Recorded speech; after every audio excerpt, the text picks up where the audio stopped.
আভাস পাওয়া যাচ্ছে বাংলার চতুর্দিক থেকে বাংলাদেশ হবে আগামীর বাংলাদেশ, ইসলামের বাংলাদেশ। এই দেশে আল্লাহর কোরআনের রাজ কায়েম হবে ইনশাআল্লাহ, ইসলামী হুকুমত বাস্তবায়ন হবে। এদেশে ইসলাম দিয়েই রাষ্ট্র এবং রাজনীতি সবই আল্লাহর কোরআন অনুযায়ী চলবে ইনশাআল্লাহ। আলো এবং অন্ধকার একত্রিত হতে পারে, আলো আর অন্ধকার যেমন একত্রিত হতে পারে না, রাত আর দিবস যেমন একত্রিত এক জায়গায় জমায়েত এক সময় জমায়েত হতে পারে না, ঠিক তেমনি ভাবে আল্লাহর কোরআন বলতেছে আল্লাহর উপর ঈমান এবং তাগুতের উপর বিশ্বাস এটা কোশ্চিনকালেও একত্রিত হতে পারে না। قد تبين الرشد من الغي فمن يكفر بالطاغوت ويؤمن بالله فقد استمسك بالعروة الوثقى لا انفصام لها والله سميع عليم। تبين দিবালোকের ন্যায় পরিষ্কার, আর রুশদু মিনাল গায়্যি কোনটা সঠিক পথ কোনটা ভুল পথ, কোনটা হেদায়েত আর কোনটা গোমরাহি আল্লাহ বলতেছেন পরিষ্কার পরিষ্কার। সুতরাং ফামাই ইয়াকফুর বিত্তাগুতি ওয়া ইউমিন বিল্লাহ, যে ব্যক্তি তাগুতকে অস্বীকার করবে আর আল্লাহর উপর ঈমান আনবে সে ব্যক্তি কেবলমাত্র মুক্তির পথ ধরবে। তাহলে শুধু আল্লাহর উপর ঈমান আনার কথাই বলেন নাই, সঙ্গে সঙ্গে আল্লাহ বলতেছেন তাগুতকে অস্বীকার করতে হবে, তাগুতকে অস্বীকার করতে হবে। আল্লাযীনা আমানু ইউকাতিলুনা ফি সাবিলিল্লাহ ওয়াল্লাযীনা কাফারু ইউকাতিলুনা ফি সাবিলিত তাগুত। যারা ঈমানদার তারা লড়াই করে আল্লাহর পথে, যারা বেঈমান তারা লড়াই করে তাগুতের পথে। তাহলে তিনটা আয়াত আমি কোরআন থেকে বললাম, আরো অনেক আয়াত আছে একই মর্মের।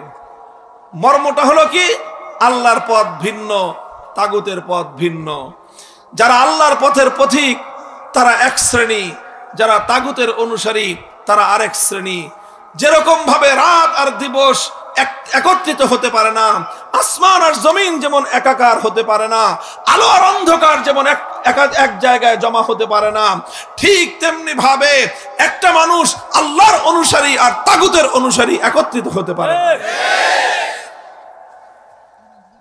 মুহতারাম হাজিরিন, এতক্ষণে হয়তো আপনাদের মনের মধ্যে প্রশ্ন ঘুরপাক খাচ্ছে যে হুজুর তাগুত জিনিসটা কি, এটা তো আগে বুঝায় নেবেন। কথা বলেন, এই যে এতক্ষণ কথা বলতেছেন তাগুত তাগুত তাগুত, এই তাগুত জিনিসটা কি আগে তো সেটা বুঝায় নেবেন, তারপরে একটা তাগুতের রাস্তা আর একটা। হ্যাঁ, তাগুত কি জিনিস বুঝাবো, কিন্তু আগে শব্দটা তো মুখস্থ করেন, আগে তো শব্দটা শিখেন, আগে তো এটা বুঝেন যে আল্লাহর পথ ভিন্ন, তাগুতের পথ ভিন্ন। আগে তো আপনাকে এটা বুঝতে হবে যে ঈমানের পথ ভিন্ন, তাগুতের পথ ভিন্ন। এবার বুঝেন তাগুত কাকে বলা হয়। কোরআনে পাকের মধ্যে আল্লাহ পাক রব্বুল আলামিন বহু আয়াতের মধ্যে তাগুত শব্দটা প্রয়োগ করেছেন, ব্যবহার করেছেন। এই জন্য কোরআনে পাক নিয়ে যারা গবেষণা করেছেন, তাফসীর করেছেন, তাফসীর লিখেছেন, কদিমান ওয়া হাদিসান, সেই পূর্ব যুগ থেকে নিয়ে আজ পর্যন্ত সকল মুফাসসিরিনে কেরামগণ, সকল কোরআন ব্যাখ্যাতাগণ তাগুত শব্দের পরিচয় দিয়েছেন, তার ডেফিনিশন এবং তার সংজ্ঞা তুলে ধরেছেন। সব কথাগুলো একত্রিত করলে যদি আমি সহজ ভাষায় আপনাদেরকে বোঝানোর চেষ্টা করি, লক্ষ্য করে বুঝেন। তাগুত এর সংজ্ঞা এবং এর পরিচয় বোঝার আগে আরেকটা শব্দ আপনাকে বুঝতে হবে, সহজ হবে। প্রশ্নের জবাব দিয়েন, বলেন তো গায়রুল্লাহ কাকে বলে? গায়রুল্লাহ মানে কি? আল্লাহ ছাড়া। বলেন, গায়রুল্লাহ মানে কি? এই মহাবিশ্বের মধ্যে আসমান জমিন সব কিছুর মধ্যে এক আল্লাহ, আর আল্লাহ ছাড়া যা আছে সব কি? আসমান কি? জমিন কি? মানুষ কি? ফেরেশতা কি? জিন কি? নবী ওলি আউলিয়া দরবেশ গাউস কুতুব সব কি? সব হলো গায়রুল্লাহ। আর আমার আল্লাহ হলেন একা আল্লাহ। কথাটা পরিষ্কার? তো গায়রুল্লাহ তো চিনলেন, যে কোনো গায়রুল্লাহকে যদি কেউ আল্লাহর স্থানে স্থান দান করে, কেউ যদি আল্লাহর জায়গায় গায়রুল্লাহকে বসায়, ওই গায়রুল্লাহকেই বলা হয় তাগুত।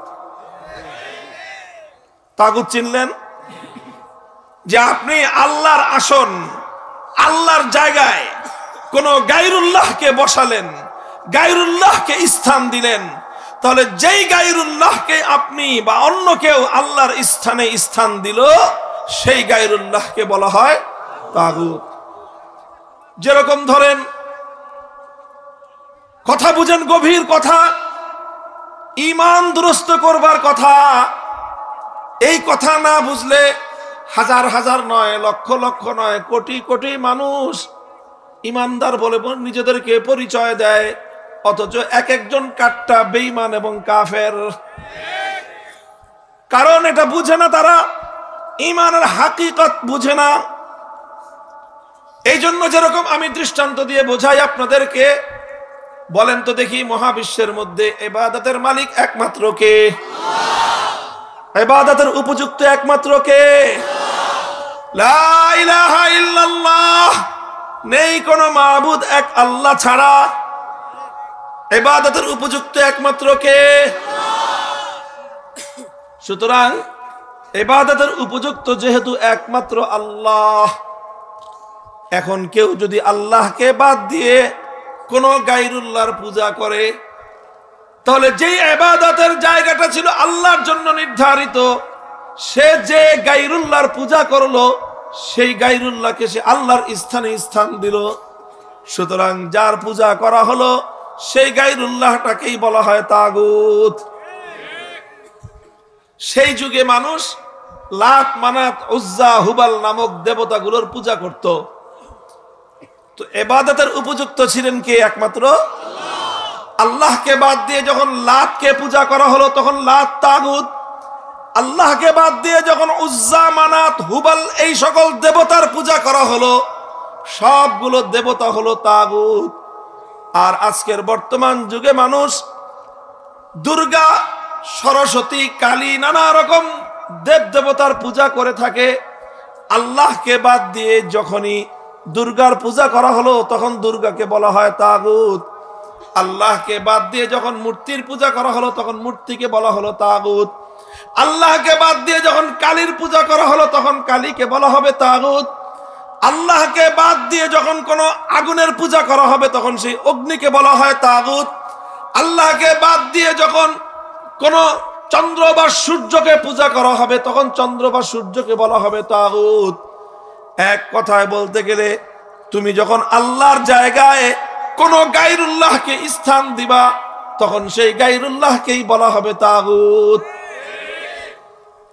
বুঝা গেল?